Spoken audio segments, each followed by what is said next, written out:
ladies and gentlemen, this is Breaker SC2, and I am back with a replay that I took from the Gfinity Masters Cup replay pack that I found on the front page of TeamLiquid.net not even 20 minutes ago.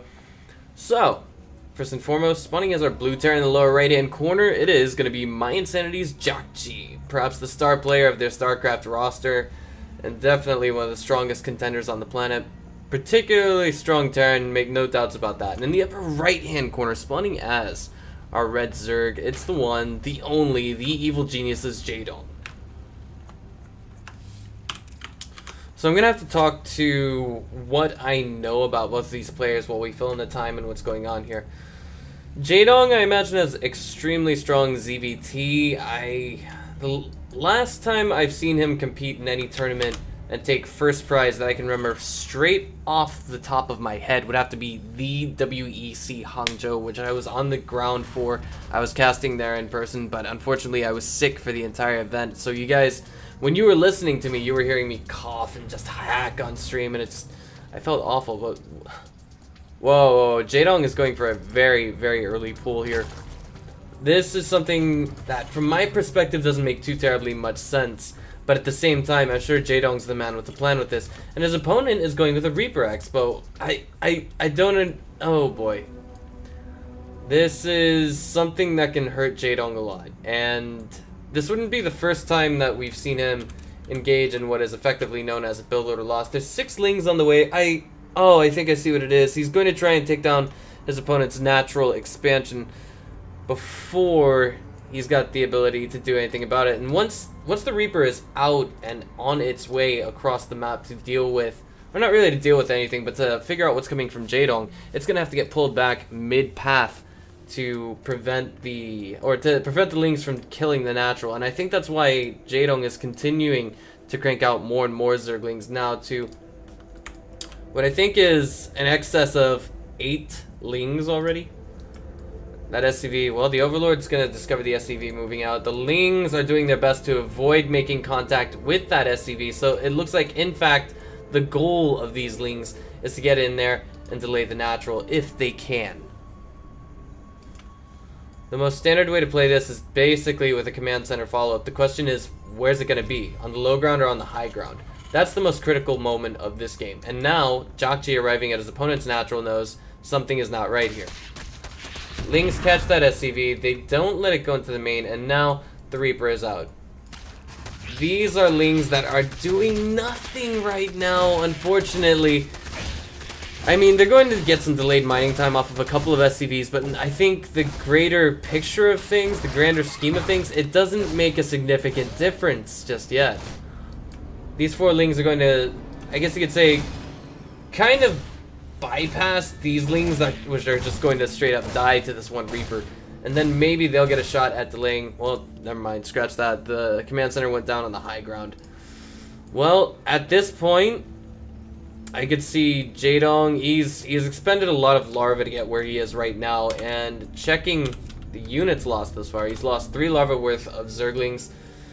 And those could have been, effectively speaking, drones. He could have had his natural expansion up just a little bit faster, and the Reaper's coming in here to delay that natural as well, I might add.